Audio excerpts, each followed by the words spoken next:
Il-fundatur ta' The Shift News Caroline Muscat rebħet il-premju għal din is-sena tal-Libertà tal-Istampa moti mill-grupp Reporters Without Borders.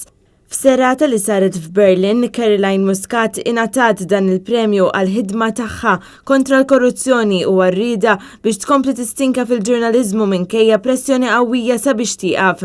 Il-premju ġie ppreżentat waqt ċerimonja li għaliha attendew diversi ġurnalisti internazzjonali, attivisti għad-drittijiet umani, avukati u politiċi. Il-Premju tal-Libertà tal-Istampa ilu jingħata mill-1992 bħala unur għal ġurnalisti li minkejja ċirkustanzi f'pajjiżhom jibqgħu jistinkaw kontra min jabbuża u kontra l-korruzzjoni.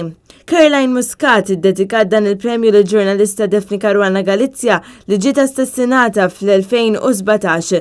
I saħqet kif anke wara sentejn mill-qtil brutali ta' Caruana Galizia, l-awtoritajiet f'Malta għadhom sikta fil-waqt li l-poplu għadu ma jafx minn verament rid jalqilha ħalqa. Bħalissa l-Gvern għandu fuq rasu deadline mill-Kunsill tal-Ewropa sabiex jibda inkjesta pubblika u indipendenti dwar il-qtil.